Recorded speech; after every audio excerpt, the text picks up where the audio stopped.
Well, congratulations, guys. I know yesterday you won the GTB class, didn't you? Yeah. What was it like out there on the circuit from inside the car? Poor visibility, loads of spray, and I was pressing the button wishing I wasn't there some of the time. Well, I couldn't find the button to press. Yeah, because you weren't the only driver that said the visibility was pretty bad, wasn't it? Dire. In the second stint, it was really poor. Well, David had got the short straw, but seemingly I had. Well, you didn't do too bad. It kind of worked out in the end. Worked out for us, yeah. Safety car played into our hands, and yeah, good stuff, very happy. I know we've just had the qualifying. How did it go for you guys? Very similar to yesterday, actually. I think we're second in class. There's one other very fast car and driver out there. Hopefully, we might be able to overcome him in the race, but we'll have to wait and see. How was the start of the championship in 2013 so far? Well, it went really well. Numbers were well up from previous years. Really pleased with the format, two-driver racing, so that's really made a huge difference to the championship. A great feel.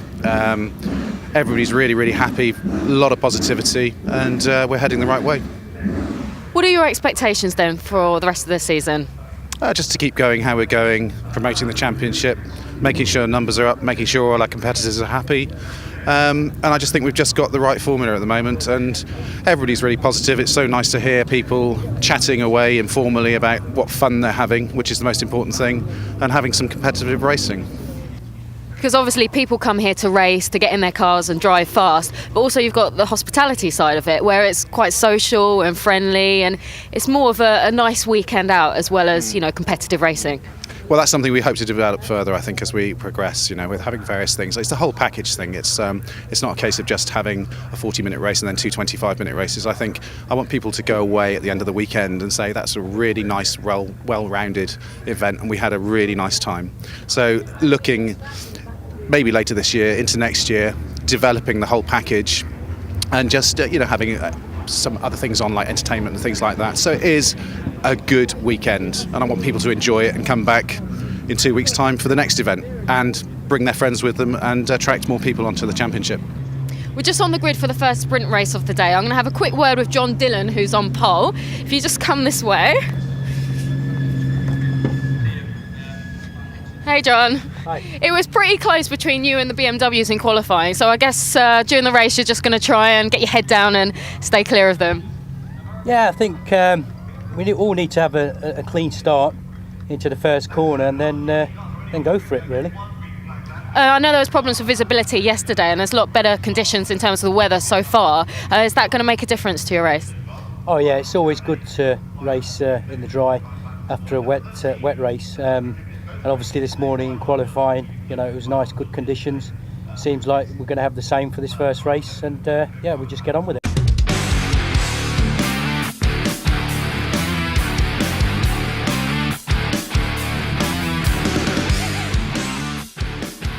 It's the grid for race 2. John Dillon starts on pole. Alex Martin, the GTC pole, starts back in 4th position.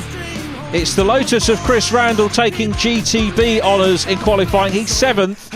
And on the 7th row, in 13th position on the grid, the GTA pole, the Ginetta G50 of Ian Payne, with Paul Fleury also G50 mounted for company.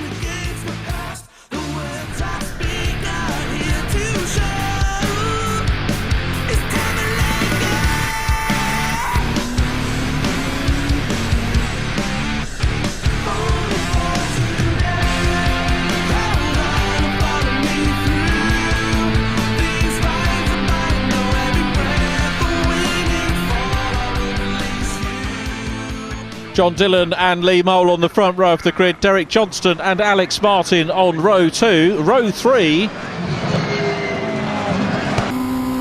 Kevin Riley and Jack Diver. This is the view from Alex Martin on the outside of row 2. Remember, he's the GTC pole man. And it's a great start. Martin right the way around the outside as they go across the line. And Martin, there he is in the yellow 458 challenge, cedes 4th position to the higher class GTO car of Derek Johnston, who's 3rd. So it's Ferrari, BMW, Ferrari, Mosler as they go through. Druids for the first time. Derek Johnston looking for the outside line there. That will convert to the inside at Graham Hill Bend, and he's through past Lee Mole Mole into second position.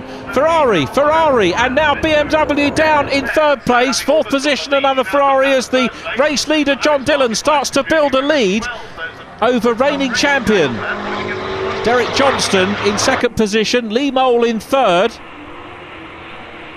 Coming towards us, up Hawthorne Hill, into Hawthorne's Bend where our camera is. Then it's the Derek Minter straight down towards Westfield Corner, and then the run into the legendary Dingle Dell, followed by Sheen Curve into Stirlings, and then back towards Clearways onto the Indy Circuit here. The Indy Circuit probably slightly better for the casual spectator, but if you've got blood in your veins, you'll love the Grand Prix circuit as the cars come underneath the bridge and back towards Clearways. So Lee Mole in third place and John Dillon out front. Now Derek Johnston's had a very good lap and he's closing in as they go across the line at the end of lap 1. Johnston closing in down towards Paddock Hill Bend. Not quite close enough, I don't think, to effect a pass, but Dillon goes wide, loses momentum now. Was that a gear problem? Because up the inside and into the race lead goes Derek Johnston, and Lee Mole barges his way through into second place as well. So it's a Ferrari, then BMW Ferrari. It was the same a lap or so ago at Druids, and it's still the same now, but a different order, as Jacques Diver looks up the inside of Kevin Riley's Mosler.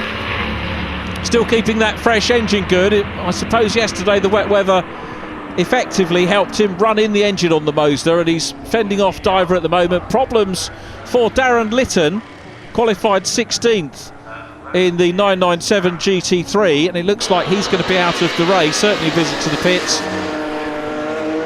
Richard Chamberlain and Paul Fleury involved in battle. Chamberlain in Class A, GTA, as is Paul Fleury, so battle for class position on there as we go on board with David Calf chasing down Dan Stringfellow, and he looks through on the inside line as they go along Cooper Straight. Stringfellow's got the outside line and through goes David Calf, makes up a position.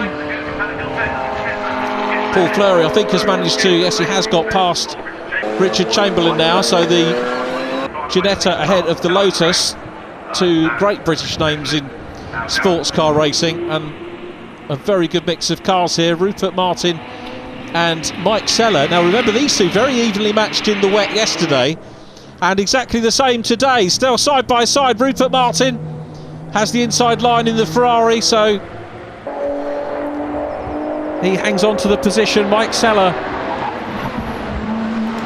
just loses out there, so Seller down a position, but these two still enjoying their racing. Problems there for Jeff Wyatt, who goes off the circuit. So Wyatt's off. He's managed to rejoin, but it looks like there is a problem with the car. I'm not sure whether it's going to last till the end. And dear oh dear, yesterday's class winner Richard Chamberlain, the Lee's having problems. Such a shame as we go on board with David Cuff down the inside of the invitation class car of Toby Tarrant Willis.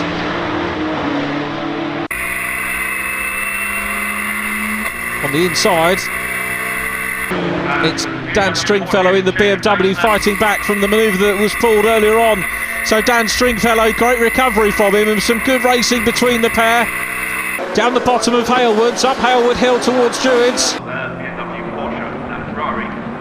David Cuff at the moment in 10th position, battling for 9th. Dan Stringfellow there as well. The invitation car of Toby Tarrant Willis trying to get involved in the mix as well. And this is where David Cuff came through last time. Stringfellow gets across, grabs the line, and the Ferrari's coming out into the outside as well.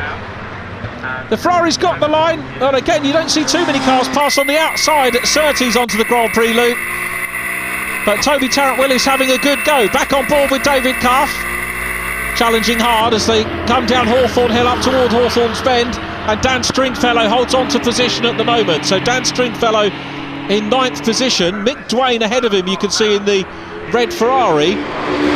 But this, the battle for GTC honours and 4th position overall. Alex Martin leading Jacques Diver and looking for revenge on Diver, who of course paired up with Charlie Hollings, took yesterday's win. Diver has a look round the outside. He knows that if he can brave it out as he did in yesterday's race, he'll have the inside for Graham Hill Bend here, but it doesn't work for him. as the checkered flag goes out for Derek Johnston, who takes the win. Derek Johnston wins from Lee Mole, a close run thing again. It was 0.8 of a second the gap between the pair yesterday, 0.4 in this one. So an overall win for Derek Johnston, second place and GTO fastest lap to Lee Mole.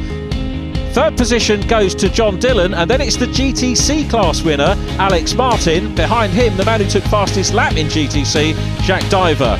In GTB, the winner was David Cuff. He finished in 9th place. Fastest lap in that class going to Chris Randall. And GTA, the honours going to Ian Payne. He got the win and fastest lap. Congratulations, Derek. I know yesterday you had visibility problems. That didn't seem to be the case today, but you did have Lee on your case, didn't you? Yeah, I wore my glasses today so I could see. Lee kept me honest for sure. It was a close race all the way. The cars are very, very closely matched. And, you know, some parts of the track we were quicker and some parts his car was quicker. So overall it made it very exciting, I'm sure, to watch. But for sure it was a tough race. Ian, congratulations. You were driving solo for much of the race, but it was a good thing because you kind of stayed out of trouble as well, didn't you? Yeah, absolutely. I was fine with that to a certain degree. I mean, it's nice to have a race at the end of the day, but 25 minutes by myself. It was a good test for the car. The car was absolutely faultless. So what can I say? I'm happy with that. Alex, first in your class, you started off with such a strong lead, but towards the end there, you almost had a little bit of contact there with your teammate. Oh, I did have contact. He drove straight into me. That's all right. He's new to this and he's already apologised and stuff. So that's cool. He's a good guy. I was trying to keep up with those GT3s out front in the class above, and I think I just overcooked my rear tyres. And after that, it was a matter of trying to keep it on the track, not trying to go fast.